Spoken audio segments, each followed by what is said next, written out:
Sudán es un país gigantesco del noreste africano que ha sufrido en el último medio siglo o más incluso violencias de todo tipo y de la peor calaña.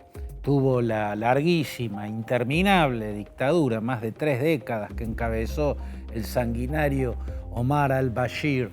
Luego la guerra en Darfur, una región del suroeste donde se perpetró una limpieza étnica monstruosa llevada a cabo por las etnias árabes contra las etnias bantúes, ¿no es cierto? O sea, de raza negra que habitan esa región.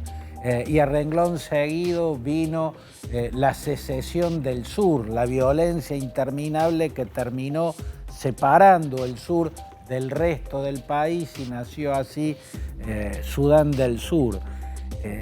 En este momento, después de ya varios años de la caída de la dictadura de Omar al-Bashir, que fue derrocado por masivas protestas que derivaron en un putsch militar que lo terminó sacando del poder al dictador. Eso ocurrió en el 2019, vino un lapso de gobierno cívico-militar, se había conformado un consejo gobernante donde había militares pero había también civiles. Luego vino un reordenamiento, sacaron a los civiles, se quedaron los militares y ahí convivían en el poder los generales, sobre todo el dueño máximo del poder, que es el general Abdel Fattah al-Burhan, con una fuerza paramilitar.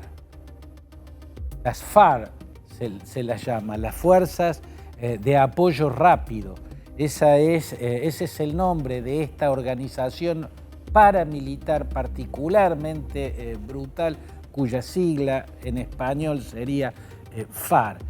Los paramilitares y los militares compartían el poder hasta que este sábado estalló una trifulca interna, se declararon la guerra y convirtieron Jartum, la capital sudanesa, en un campo de batalla.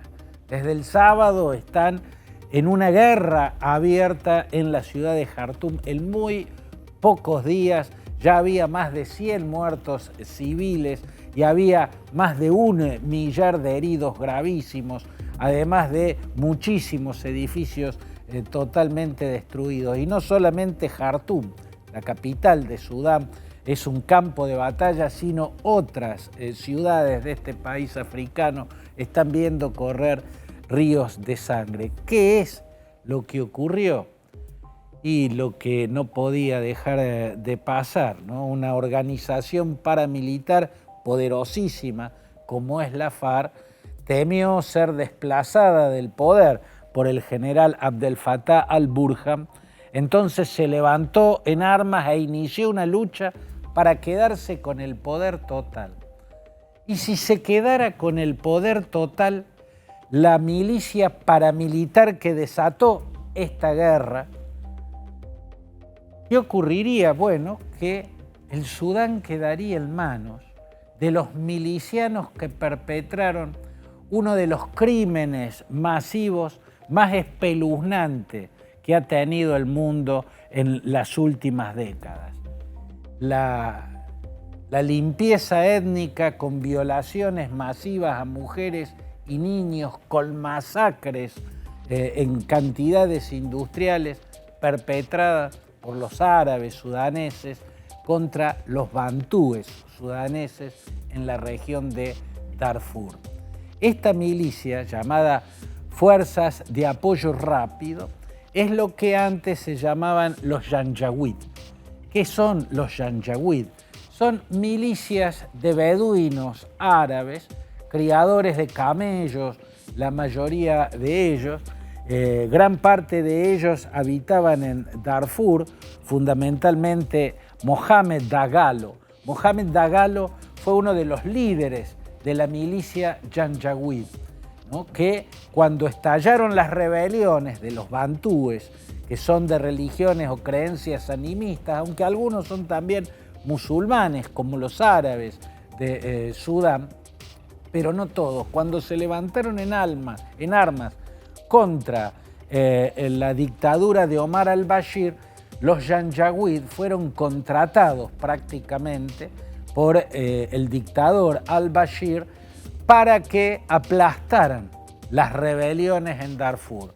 Aplastaron las rebeliones en Darfur, las milicias Janjaweed, pero de paso además iniciaron una sanguinaria limpieza étnica, quemaron aldeas, masacraron civiles en grandes cantidades y violaron mujeres y niñas también en grandes cantidades, también de manera masiva. Por esos crímenes brutales cometidos en Darfur es, entre otras cosas, por los que Omar al-Bashir, antes de ser derrocado, ya había sido condenado por el Tribunal Penal Internacional con sede en La Haya por crímenes de lesa humanidad. Bueno, los Janjaweed los perpetraron a esos crímenes brutales en Darfur. Y de esas milicias beduinas surgieron las FARC, las Fuerzas de Apoyo Rápido, que terminaron formando parte, o sea, el régimen de al-Bashir les había pagado con regiones, con zonas de explotación minera, con minas de oro, ¿no? Ahí se empezaron a enriquecer brutalmente, en particular Mohamed Dagalo, a quien llaman Hemedti, ¿no? El comandante Hemedti. Bueno, el comandante Hemedti tiene dinero como el que más y tiene esa milicia poderosa que fue integrada cuasi institucionalmente como un brazo de las Fuerzas Armadas. Convivían en el poder Mohamed Dagalo y el general Abdel Fattah al-Burhan, hasta que este sábado estalló por el aire ese acuerdo y se desató esta guerra. La FARC, esta milicia, esta organización paramilitar que cometió los peores crímenes en Darfur, también tiene presencia en otros conflictos. También han sido contratados para pelear para uno de los bandos en el conflicto que se sigue desarrollando en Libia. También fueron contratados para pelear junto con los sauditas en la guerra civil de Yemen. Es como que va siguiendo los pasos del grupo Wagner, ¿no? Esa organización que creó un empresario gastronómico, Prigozhin, Yevgeny Prigozhin, a quien llamaban el cocinero de Putin, porque su empresa gastronómica proveía los desayunos, almuerzos y cenas en el Kremlin y él personalmente le servía las comidas al presidente ruso. Bueno, luego logró que el presidente ruso contratara a su empresa paramilitar, el grupo Wagner, que es una empresa de mercenarios. Bueno, el paramilitarismo es una de las formas del mercenarismo. Por lo tanto, en este momento en Sudán está peleando por el poder y con posibilidad de conquistarlo, no muchas, pero con posibilidad de conquistarlo, una organización paramilitar, por lo tanto, un ejército de mercenarios.